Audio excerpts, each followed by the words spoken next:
¿Me creerías si te digo que hubo un adolescente que asesinó por culpa de voces en su cabeza y otro que se volvió asesino por la influencia de una película? Detrás de las paredes acolchadas de frías celdas de prisión, nacen mentes atormentadas que cometieron actos impensables siendo apenas unos adolescentes. Jóvenes cuya capacidad para la maldad sacudió a la sociedad hasta sus cimientos. Aislados del mundo exterior, estos notorios personajes continúan intrigando y horrorizando con la brutal naturaleza de sus sangrientos crímenes. En el siguiente vídeo, nos adentraremos en los escalofriantes detalles de asesinatos desalmados, violencia extrema sin sentido, e historias de terror extraídas directamente de las peores pesadillas. Exploraremos los turbios factores que llevaron a estos jóvenes por el camino de la perdición, desde abusos y enfermedades mentales no tratadas, hasta la influencia corruptora de los medios violentos. Analizaremos fríamente los componentes que motivaron sus monstruosos actos, y nos preguntaremos si es posible que alguien con una capacidad tan profunda para el mal pueda ser alguna vez rehabilitado y reintegrado en la sociedad. Así que acompáñanos en un escalofriante viaje a las mentes retorcidas y las almas condenadas de algunos de los asesinos adolescentes más infames de la historia criminal moderna. Una mirada perturbadora y aterradora a las profundidades más oscuras del corazón humano que te dejará mirando por encima del hombro durante días. Bienvenidos a Veredicto Final. Amarjit Sada. Amarjit Sada nació en una familia pobre de Bihar, India, en 1998. Desde el momento en que llegó a este mundo, estaba claro que su vida sería cualquier cosa menos corriente. Amarjit creció en un pequeño pueblo y se enfrentó a la dura realidad de la pobreza, el abandono y la falta de oportunidades. Pero fue su mente perturbada la que acabó por encaminarlo hacia un horror inimaginable. Ya de pequeño, Amarjit mostraba signos de un comportamiento perturbador. Sus padres, abrumados por sus propias luchas, eran incapaces de prestarle la atención y orientación que necesitaba desesperadamente. Como resultado, las oscuras tendencias de Amarjit pasaron desapercibidas, supurando y creciendo en su interior. A los 8 años, el mundo fue testigo de la primera muestra de la capacidad de Amarjit para el mal. En una espeluznante muestra de violencia, Amarjit acabó con la vida de su prima de 6 años, asfixiándola hasta la muerte. Quizás sea aún más inquietante la reacción de los padres de Amarjit. En lugar de denunciar el crimen a las autoridades, optaron por mantenerlo oculto, enterrando la verdad junto con el cuerpo sin vida de la niña. Esta decisión tendría consecuencias nefastas, envalentonado a Amarjit para seguir por el camino de la oscuridad. Tras probar por primera vez la sangre, la sed de violencia de Amarjit no hizo más que aumentar. Su siguiente víctima no sería otra que su hermana de 8 meses. Pero el reino del terror de Amarjit no se detuvo ahí. Su insaciable apetito de violencia le llevó a cobrarse otra vida inocente. Esta vez fue una niña de 6 meses de su barrio. Los detalles de este crimen son demasiado horripilantes para comprenderlos. Amarjit estranguló a la indefensa niña y la golpeó con un ladrillo antes de enterrar su cuerpo sin vida. La brutalidad absoluta y la falta de remordimiento que muestran estos actos son incomprensibles. Era solo cuestión de tiempo que la verdad saliera a la luz. Amarjit, aparentemente impasible ante los horrores que había cometido, confesó sus crímenes cuando las autoridades lo detuvieron. Ya en retención, el mundo se preguntó cómo podía existir tanta oscuridad en alguien tan joven. Fue durante su detención cuando a Amarjit le diagnosticaron trastornos de conducta, una grave enfermedad emocional y del comportamiento que puede manifestarse en conductas violentas y agresivas. Pero incluso con este diagnóstico, la verdadera profundidad de la depravación de Amarjit seguía siendo un misterio. Siendo menor, Amarjit fue enviado a un centro de detención juvenil, donde pasaría los siguientes años de su vida. Se esperaba que con un tratamiento adecuado y rehabilitación pudiera reintegrarse en la sociedad. Pero la cuestión de si alguien con un pasado tan oscuro puede realmente reformarse y reintegrarse sigue siendo inquietante. James Fairweather. Así que me acerqué a él. ¿Puedo levantarme, oficial? Sí, Fairweather. Me acerqué a él. Se paró. Así que entonces lo apuñalé allí. Lo hice varias veces. Mientras lo hacía, mis voces reían y reían, riendo más y más fuerte. Esas fueron las escalofriantes palabras de un adolescente asesino, que llegó a matar brutalmente a 2 personas, porque las voces de su cabeza se lo pidieron. En la tranquila ciudad de Colchester, Essex, un joven llamado James Fairweather estaba a punto de embarcarse en un camino de oscuridad que marcaría para siempre a la comunidad.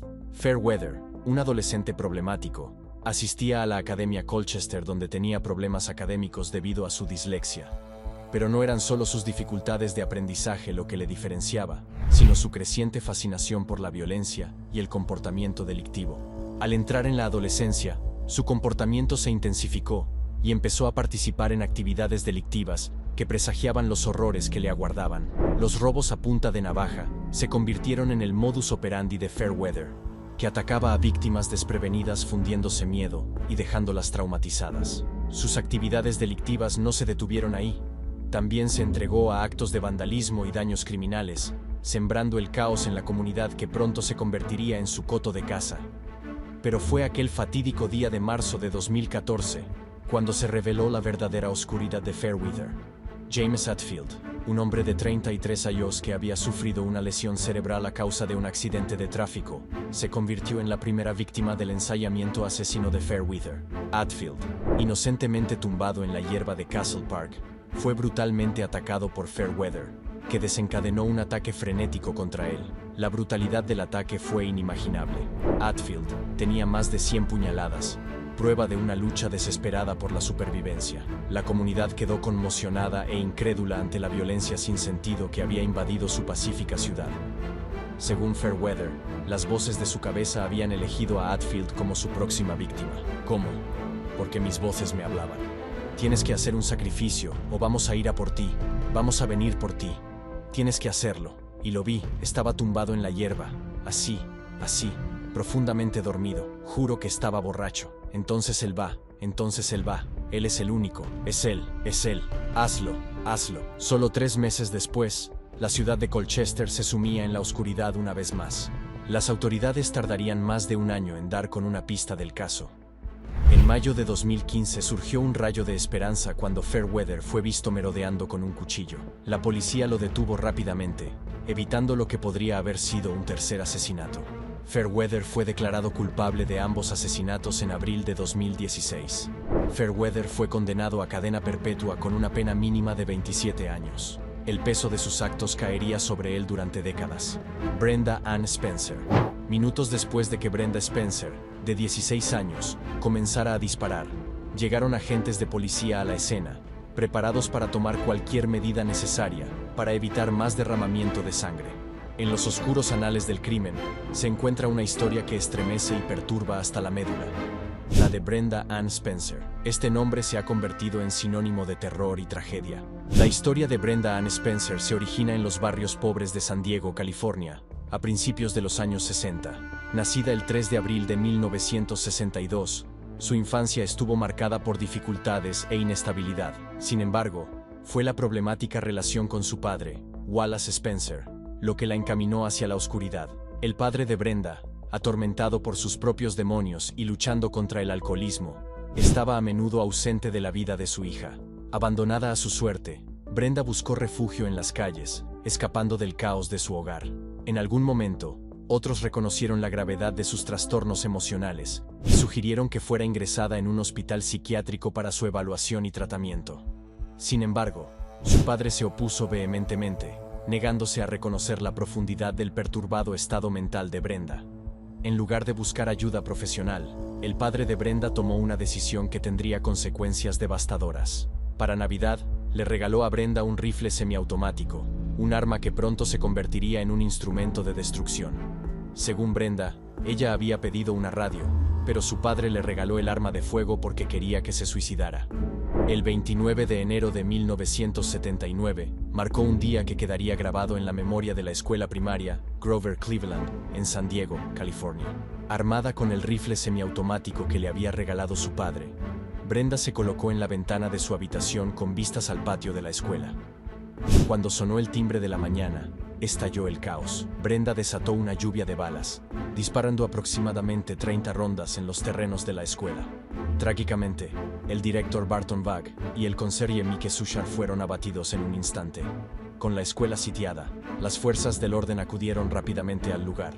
Los agentes de policía armados y preparados rodearon la casa de Brenda, creando un tenso enfrentamiento que duraría horas. Finalmente, después de más de 6 horas de agonía, Brenda Spencer salió de su casa con el arma desechada y fue detenida, poniendo fin al angustioso enfrentamiento que se había apoderado de la comunidad.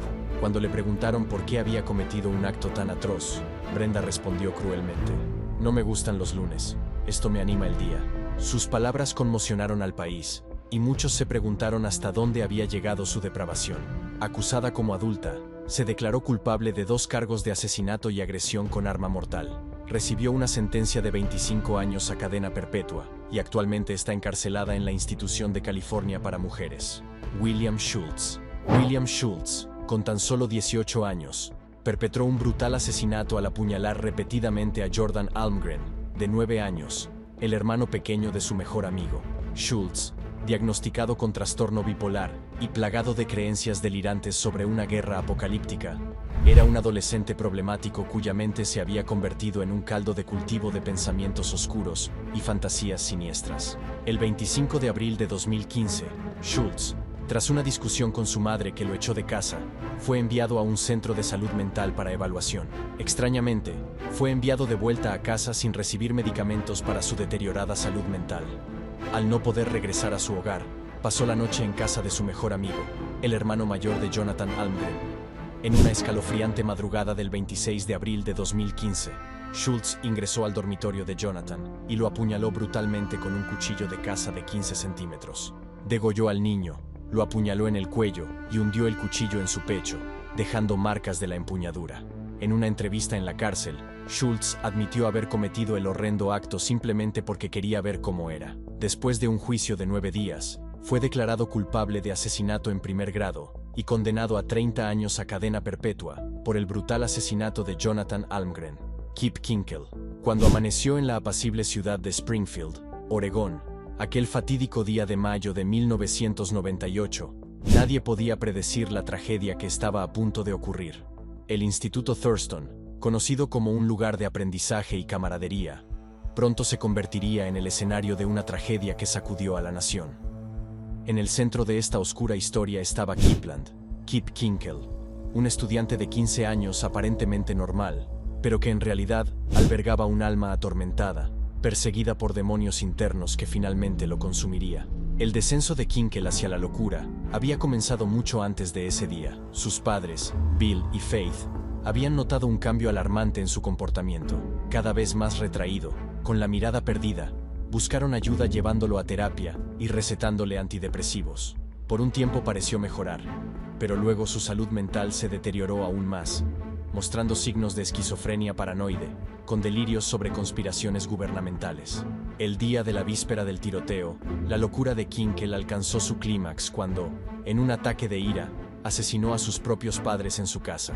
Pero su frenesí homicida no terminó ahí. Al día siguiente, armado con rifles y pistolas, irrumpió en la cafetería del instituto y abrió fuego indiscriminadamente contra los estudiantes que allí se congregaban. 2 murieron y más de 20 resultaron heridos antes de que Kinkel se rindiera. Tras su captura, se supo que su objetivo no era solo causar daño, sino provocar que la policía le matara, pues no se atrevía a suicidarse por sí mismo. Finalmente, Kinkel fue declarado culpable de asesinato e intento de asesinato y sentenciado a 111 años de cárcel. El tiroteo dejó una huella imborrable, con muchos estudiantes que aún sufren trauma por aquel fatídico día. Daniel William Marsh. El 14 de abril de 2013, Daniel William Marsh, de 15 años, invadió la casa de Oliver Chip Northup Jr. y su esposa Claudia Maupin, dejando a la pareja mutilada en su cama. Desde los 10 años, Marsh había desarrollado comportamientos violentos y antisociales. En un intento por mejorar su salud mental, había consultado a varios médicos y probado diversos medicamentos, pero todo resultó en vano. Durante años, Marsh había fantaseado con torturar y matar a personas, y estos impulsos se intensificaban con el tiempo. No le costaba hablar abiertamente sobre estos deseos con sus médicos. Después de años conteniendo sus impulsos, Marsh decidió liberarse la noche del 13 de abril de 2013. Esa noche, planeó cuidadosamente cómo asesinaría a sus víctimas antes de salir de la casa de su madre con un cuchillo. Siendo un ávido admirador de asesinos en serie como Ted Bundy, Marsh sabía que necesitaba ocultar sus huellas para tener la oportunidad de matar a más de una persona. Antes de salir de casa, se vistió de negro, usó una máscara y pegó cinta adhesiva en las suelas de sus zapatos para no dejar rastro. También llevaba guantes para evitar dejar huellas dactilares. Entre las 2 y las 3 de la madrugada del 14 de abril, Marsh recorrió el vecindario en busca de puertas o ventanas abiertas. Finalmente, localizó una que lo condujo directamente a la casa de Maupin y Northup. Dentro de la casa, se dirigió rápidamente al dormitorio principal, donde observó a la pareja dormir durante unos 10 minutos, mientras planeaba la mejor manera de matarlos. En un momento dado, Maupin se despertó al ver a Marsh y comenzó a gritar. Inmediatamente, Marsh la atacó con el cuchillo y la apuñaló violentamente. Cuando Northup se despertó al ver la conmoción, Marsh se abalanzó sobre él y lo apuñaló hasta matarlo. Marsh siguió apuñalando a la pareja incluso cuando estaba seguro de que ambos habían muerto. No se detuvo ahí. Continuó desmembrando partes de sus cuerpos y experimentó con ellos. Introdujo un teléfono móvil en el abdomen de Maupin y un vaso de cristal en el de Northup. Las investigaciones revelaron que Maupin sufrió 7 puñaladas, mientras que Northup sufrió 61 puñaladas. Marsh dejó a sus víctimas con un total de 128 puñaladas. Debido a la cuidadosa planificación de Marsh, los investigadores no encontraron pruebas que apuntaran al asesino en la escena del crimen. Durante el día 14 de abril, Marsh estaba tan satisfecho consigo mismo que comenzó a presumir de los asesinatos ante sus amigos y su novia, llegando incluso a mostrarles el cuchillo ensangrentado que había utilizado para cometer el crimen. Marsh guardó el cuchillo y su ropa ensangrentada como recuerdo de los asesinatos. Incapaces de contener su horror, los amigos de Marsh lo denunciaron a las autoridades escolares porque llevaba un cuchillo por la escuela. Durante el interrogatorio, Marsh negó inicialmente los crímenes, pero después de 3 horas de interrogatorio, se sinceró, declarando que era lo más emocionante y estimulante que había hecho. Marsh fue juzgado por los asesinatos en septiembre de 2014, a la edad de 17 años. Se declaró culpable por razón de locura, aunque un psiquiatra diagnosticó que estaba mentalmente enfermo pero cuerdo. Al final, Marsh fue condenado a cadena perpetua con derecho a libertad condicional después de 52 años. Sin embargo, la ley en California le permitirá solicitar la libertad condicional después de 25 años. Los hermanos Bever. Michael Bever, de 16 años, junto con su hermano Robert Bever, de 18, asesinaron brutalmente a 5 miembros de su familia. Los Bever eran una familia reclusa que educaba a sus hijos en casa y los mantenía alejados de las miradas indiscretas del mundo exterior. Sin embargo, dentro de los confines de su hogar se respiraba un ambiente tóxico. Según la hija superviviente, Crystal, los padres David y Crystal Bever maltrataban a sus hijos y los sometían a horrores inimaginables. A medida que los hermanos crecían, su resentimiento hacia la familia se intensificaba. Albergaban un odio profundamente arraigado y el deseo de emular a los infames asesinos que habían aparecido en los titulares antes que ellos. La masacre del Instituto de Columbine y los tiroteos de Aurora se convirtieron en su retorcida inspiración. En su diario secreto, los hermanos planearon meticulosamente su ataque. Hablaron de sus intenciones de matar a tanta gente como fuera posible, empezando por sus familiares. A continuación, atacaron a víctimas aleatorias en gasolineras y restaurantes, dejando un rastro de devastación a su paso. Para llevar a cabo su siniestro plan, los hermanos empezaron a comprar armas y chalecos antibalas por internet. Querían asegurarse de que disponían de los medios para infligir el máximo daño.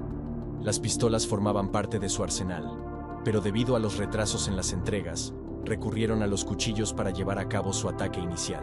Tras una escalofriante llamada al 911 realizada por Daniel Bever, de 12 años, el 22 de julio de 2015, los agentes de policía llegaron a la casa de los Bever. Cuando llegaron allí, descubrieron sangre alrededor del porche y a Crystal Bever, de 13 años, pidiendo ayuda. Al entrar por la fuerza, encontraron a Daniel Bever y otros 4 miembros de la familia muertos, todos ellos brutalmente apuñalados varias veces. Autumn Bever, de 2 años, también apareció viva e ilesa. Las fuerzas del orden detuvieron rápidamente a los hermanos. Sus espantosos crímenes quedaron a la vista de todo el mundo, conmocionando a una comunidad incrédula que se enfrentaba a las consecuencias de sus atroces actos. Ante un tribunal, Robert, tras declararse culpable de todos los cargos, fue condenado a cadena perpetua sin posibilidad de libertad condicional. A Michael le siguió el juicio en el que fue condenado a cadena perpetua sin posibilidad de libertad condicional. Su destino estaba sellado. Estaban destinados a pasar el resto de sus vidas entre rejas. Robert reside actualmente en el correccional Joseph Harp, mientras que Michael está recluido en el Centro Correccional de Lexington. Sus nombres grabados para siempre en la infamia son un escalofriante recordatorio de las profundidades de la oscuridad humana. Jake Evans, operadora. Bien, ¿cuál es la emergencia? Jake, acabo de matar a mi madre y a mi hermana. Operadora, ¿qué? Jake, acabo de matar a mi mamá y a mi hermana. Nuestra historia comienza en la tranquila ciudad de Aledo, Texas, donde un adolescente aparentemente corriente llamado Jake Evans desataría una ola de terror que perseguiría para siempre a la comunidad. Era un día como cualquier otro, sin signos de la oscuridad que acechaba en el corazón de este joven problemático. Jake, un chico de 17 años, siempre había parecido un adolescente típico, pero bajo su exterior aparentemente normal, se estaba gestando una tormenta. Nadie sabía que su mente había sido contaminada por la influencia de una película. El remake de Halloween de Rob Zombie. Fue esta película la que plantó las semillas de la oscuridad en la mente impresionable de Jake. Mientras veía la película, Jake se sintió cautivado por la falta de remordimiento que mostraba el personaje. Le fascinó, y una idea siniestra comenzó a tomar forma. Cometería un acto tan atroz, tan impensable, que conmocionaría al mundo y dejaría una marca duradera en la comunidad a la que llamaba hogar. Sin que su familia lo supiera, estaban a punto de convertirse en víctimas de una historia de terror real. En octubre de 2012, con un revólver 22 en la mano, Jake se abrió paso por la casa con el corazón palpitando con una mezcla de excitación y pavor. Primero, disparó a su hermana Mallory, de 15 años, en la espalda y en la cabeza, antes de entrar en la habitación de su madre y dispararle 3 veces en la cabeza. Cuando Jake comprendió la realidad de sus actos, su mente se aceleró. Sabía que tenía que enfrentar las consecuencias de su inimaginable crimen. Con el corazón encogido, cogió el teléfono y llamó al 911. Con voz tranquila y serena, confesó a la operadora los actos atroces que acababa de cometer. Operadora, bien, ¿hay alguna razón por la que estuvieras tan enfadado con tu madre y tu hermana, Evans? Jake, no sé. Yo, no lo estaba. Es raro, ni siquiera estaba realmente enojado con ellos, simplemente sucedió. Jake fue finalmente detenido y declarado culpable de los cargos de asesinato en su contra. Fue condenado a 45 años de prisión tras un acuerdo con la fiscalía. Will Cornick. En un apacible rincón de Leeds, Inglaterra, se gestaba una tormenta silenciosa en los pasillos del Corpus Christi Catholic College. Sin conocimiento de alumnos y profesores, un estudiante de 15 años, alimentando un profundo rencor hacia su profesora Anne Maguire, inició lo que parecía ser una dinámica de clase ordinaria, pero se convertiría en una tragedia que estremecería al mundo.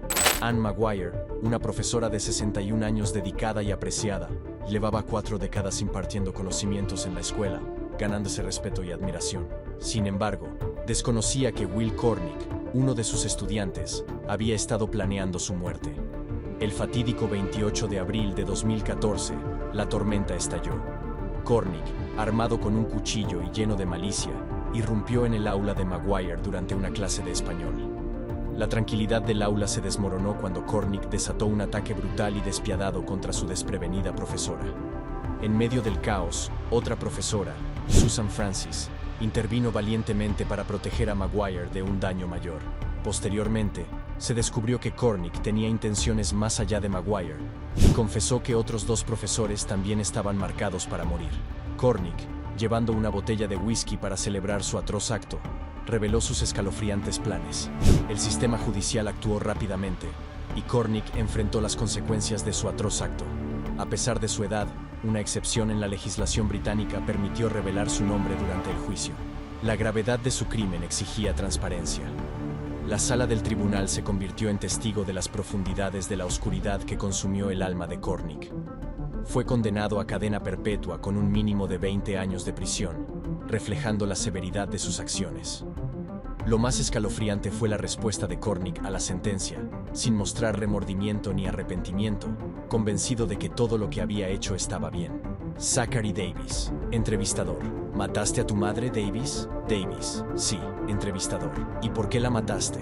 Davis, ella no estaba cuidando de mi familia. En la tranquila ciudad de Tennessee, el 10 de agosto de 2012, se desató una tragedia que marcaría para siempre la vida de una familia de clase media. Fue una noche llena de un horror inimaginable, en la que Zachary Davis, un adolescente problemático de 15 años con antecedentes de enfermedad mental, cometió un acto de violencia indescriptible que conmocionaría al mundo. La vida de Zachary había estado marcada por la tragedia desde una edad temprana. Con solo 9 años, sufrió la devastadora pérdida de su padre, que sucumbió a la esclerosis lateral amiotrófica, comúnmente conocida como ELA. Este desgarrador suceso dejó a Zachary y a su familia destrozados, y fue durante esta época cuando su salud mental empezó a deteriorarse rápidamente. Zachary luchaba contra la depresión y la esquizofrenia, pero su enfermedad no recibía tratamiento, y la oscuridad crecía en su interior. A pesar de que su abuela creía que una atención médica adecuada podría haber evitado la tragedia que se avecinaba, la familia siguió adelante sin darse cuenta de la tormenta que se estaba gestando en su propia casa. Con el paso de los años, Zachary se fue aislando cada vez más, apartándose de la sociedad y mostrando un comportamiento inquietante. Sus intereses tomaron un cariz siniestro, adentrándose en el mundo de los asesinos en serie y los videojuegos violentos, sumergiéndose en una realidad retorcida que pronto se extendería al mundo real. Aquella fatídica noche, Zachary, su madre y su hermano mayor fueron al cine, aparentemente como cualquier otra salida familiar. Pocos sabían que la oscuridad acechaba en la mente de Zachary, esperando a ser desatada. Al volver a casa, una oleada de malevolencia se apoderó de él y emprendió un camino de violencia inimaginable. Armado con un mazo, Zachary atacó brutalmente a su madre, desatando una furia que marcaría para siempre a la familia. Los detalles del crimen son demasiado truculentos para relatar, pero es importante comprender la brutalidad de las acciones de Zachary. Golpeó repetidamente a su madre, asegurando su muerte y dejando tras de sí una escena de horror inimaginable. Oficial. ¿Qué te hace reír, Davis? Davis. Varias cosas. Agente. Varias cosas. Dame un ejemplo. Davis. Bueno, me partí de risa cuando maté a mi madre. Agente. ¿Qué estabas haciendo, Davis? Davis. Me estaba riendo cuando maté a mi madre. Sus intenciones, sin embargo, no terminaron allí. Zachary había planeado eliminar a cualquier testigo de su atroz acto, incluyendo a su hermano mayor. Prendió fuego a su sala de juegos con la esperanza de cubrir sus huellas y borrar cualquier prueba de sus monstruosos actos. Pero el destino intervino cuando sonó de repente la alarma de incendios, despertando a su hermano y salvándole la vida de las garras del mal. Las secuelas de esta tragedia dejaron a una comunidad conmocionada e incrédula. Los tribunales se enfrentaron a la cuestión de si Zachary estaba profundamente perturbado o simplemente era malvado. Su defensa argumentó que su enfermedad mental era la fuerza motriz de sus actos, mientras que la acusación lo pintó como un asesino a sangre fría. El jurado, enfrentado al peso de su decisión, declaró finalmente a Zachary culpable de asesinato. La sentencia fue un reflejo de la gravedad del delito cometido. Zachary Davis fue condenado a cadena perpetua con posibilidad de libertad condicional a los 51 años. El juez, al dictar la sentencia, reconoció la complejidad del caso, destacando la intersección de la enfermedad mental y la responsabilidad penal. Nicholas Cruz. Finalmente, exploramos la vida de Nicholas Cruz, un nombre que se ha convertido en sinónimo de terror y tragedia. En 2018, Cruz perpetró el tiroteo en un instituto, el más mortífero en la historia de Estados Unidos, dejando 17 vidas inocentes perdidas y una comunidad destrozada. En las sombras de un mundo roto, un joven llamado Nicholas Cruz ingresó a este reino el 24 de septiembre de 1998. Nacido en una vida de incertidumbre, Cruz enfrentó un viaje tumultuoso que daría forma a su destino. Abandonado y dejado a merced del destino, su camino dio un giro fatídico cuando fue adoptado por Roger y Linda Cruz. Sin embargo, la tragedia se cebó con él cuando sus padres adoptivos fallecieron, dejando a Cruz huérfano una vez más. La pérdida de sus padres adoptivos fue un punto de inflexión que lo llevó por un camino de oscuridad y desesperación. En 2017, el turbulento viaje de Cruz llegó a un punto de ruptura cuando fue expulsado del Instituto Marjory Stoneman Douglas. Las razones de su expulsión estaban envueltas en problemas disciplinarios que se habían vuelto familiares. Las paredes de la academia, una vez destinadas a nutrir y educar, se habían convertido en un campo de batalla para los demonios internos de Cruz. La depresión, el autismo y el trastorno por déficit de atención e hiperactividad eran compañeros constantes en la problemática existencia de Cruz. Sin embargo, a pesar de estos problemas, se consideró que tenía un riesgo bajo de hacerse daño a sí mismo o a los demás. Las fuerzas de seguridad habían tenido encuentros previos con Cruz y existían informes sobre su comportamiento perturbador y sus amenazas, pero los llamados de auxilio quedaron sin respuesta. La oportunidad de evitar la tragedia se escapó por las rendijas de un sistema defectuoso. Las consecuencias de esta inacción serían devastadoras. El 14 de febrero de 2018, los pasillos del Instituto Marjory Stoneman Douglas se convirtieron en el telón de fondo de una pesadilla. Armado con su rifle semiautomático estilo R1, comprado legalmente, Cruz desató una ola de terror sobre estudiantes y personal desprevenidos. El eco de los disparos resonó por los pasillos, cambiando para siempre las vidas de quienes quedaron atrapados en el fuego cruzado. Las fuerzas del orden respondieron rápidamente, pero el daño ya estaba hecho. Se tardó aproximadamente 1 hora y 20 minutos en detener a Cruz, pero las cicatrices dejadas durarían toda la vida. Se perdieron 17 vidas inocentes y otras 15 quedaron heridas, con sus sueños rotos en un instante. El juicio que siguió fue un proceso largo y doloroso, plagado de retrasos y del peso del dolor. Finalmente, en octubre de 2022, Cruz compareció ante el tribunal y se declaró culpable de todos los cargos. Mi oración para mi regalo de cumpleaños es que me digan que estás muerto, expresó Cruz.